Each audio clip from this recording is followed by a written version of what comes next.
కందిపప్పుతో సాంబార్ పప్పు మసాలా వడ.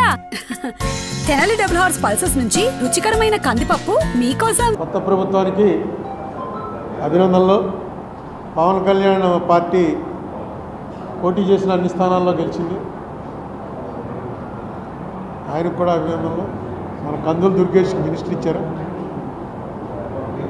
సిఫార్సు చేసినందుకు పవన్ కళ్యాణ్ గారికి, అంగీకరించినందుకు చంద్రబాబు నాయుడు గారికి. ఏంటంటే దుర్గేష్ మనకి చాలా కాలం నుంచి మిత్రుడు.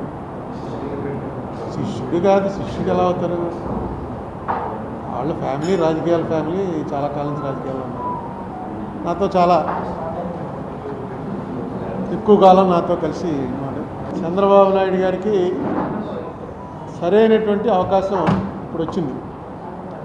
ఆంధ్రప్రదేశ్ ప్రయోజనాల కోసం ఢిల్లీలో నిజంగా చక్రం తిప్పగలిగినటువంటి అవకాశం వచ్చింది. దీన్ని సరిగ్గా, ఎందుకంటే ఈయన నితీష్ కుమార్ వీళ్ళిద్దరి మీదనే ఆధారపడి ఉంది ప్రభుత్వం. కేంద్రంలో ఈ పరిస్థితులు వస్తాయని ఎవరు ఊహించలేదు. ఎందుకంటే మోడీ గారు అబ్ కీ బార్ 400 పార్ అన్నాడు, పని జరగలేదు.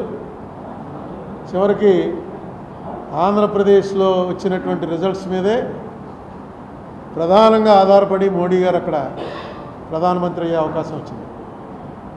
అందుకే ఆయన పార్లమెంట్లో మాట్లాడుతూ పక్కనే పవన్ కళ్యాణ్ని చూపించి ఏ పవన్ నహి ఆంధీ హై అన్నాడు. అంటే పవన్ అంటే గాలి, ఇది మామూలు గాలి కాదు, పెను తుఫాను. ఆంధీ అంటే తుఫాన్ కన్నా పెద్దది. ఉప్పెన్లు, మన దిరిసేం ఉప్పెన అలాంటిదన్నమాట. నిన్న కూడా పదవి స్వీకారంకి వచ్చినప్పుడు చిరంజీవిని పవన్ కళ్యాణ్ని కావలించుకుని ఫోటోలో దిగాడు. కారణం ఏంటంటే పవన్ కళ్యాణ్ గారు చాలాసార్లు చెప్పారనుకోండి, ఆయన వెళ్ళి తాపత్రయపడకపోతే ఈ ఎలియన్స్ కుదిరేది కాదు. ఈ ఎలియన్స్ కుదరకపోయినా ఇక్కడ చంద్రబాబు నాయుడు పవన్ కళ్యాణ్కి వచ్చిన నష్టం ఏం లేదు. ఏమో ఇంకా బీజేపీతో లేకపోతే ఇంకా 1-2 సీట్లు పెరిగినేమో కూడా.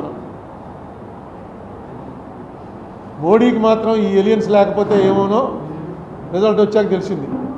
293లో 21 తీసేస్తే ఒక్క సీట్ ఎక్స్ట్రాలో ఉంటాడు. 1-2 వచ్చిన వాళ్ళు దాదాపుగా 30 మంది దాటున్నారు.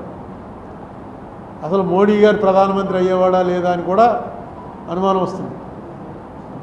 ఇక్కడ 3 పార్టీలు కలిసి పోటీ చేశాయి కాబట్టే మోడీ గారికి స్మూత్గా మళ్ళీ ప్రధానిగా పదవి స్వీకారం చేసే అవకాశం వచ్చింది. అందుకే ఆయన అక్కడ పార్లమెంట్లోనూ ఏ ఆంధీ హై అని చెప్పి పవన్ కళ్యాణ్ చెప్పాడు. ఇక్కడ కూడా వచ్చి వేరే ఫోటో సెషన్ చిరంజీవి పవన్ కళ్యాణ్ తోటి ఆయనే ఫోటోలు తీసుకుని, ఎందుకంటే కరెక్ట్గా ఆయనకి తెలిసింది ఆ రోజున కనుక పవన్ కళ్యాణ్ కాళ్ళ వేళ్ళ పడ్డాడో కాలర్ పట్టుకున్నాడో ఏం చేశాడో కానీ పవన్ కళ్యాణ్ మాటను అంగీకరించబోయినట్టయితే ఈవేళ నా పరిస్థితి ఇది కాదురా బాబు అన్న సంగతి మోడీ గారికి తెలిసింది. అలాగే పవన్ కళ్యాణ్ కూడా ఎన్నోసార్లు మనకి ఇక్కడ ఆంధ్రప్రదేశ్ మీటింగ్లో చెప్పాడు ఆయన, ఈ ఏలియన్స్ అవడానికి నేను ఎన్ని పాటలు పడవలసి వచ్చిందో, ఎన్ని మాటలు పడవలసి వచ్చిందో అని. మొత్తానికి సక్సెస్ఫుల్గా ఈవేళ ఉన్న సినేరియోలో ఆంధ్రప్రదేశ్కి రావాల్సినవి ఏవైతే ఉన్నాయో ఆ రావాల్సినవన్నీ కూడా తీసుకోవడానికి ఇంతకుముందు మనకు డినై చేసింది. మరిన్ని వీడియోస్ కోసం ఛానల్ ని సబ్స్క్రైబ్ చేయండి. లేటెస్ట్ అప్డేట్స్ కోసం వాట్సాప్ ఛానల్ ని ఫాలో చేయండి. అండ్ లింక్ డిస్క్రిప్షన్ లో ఉంది.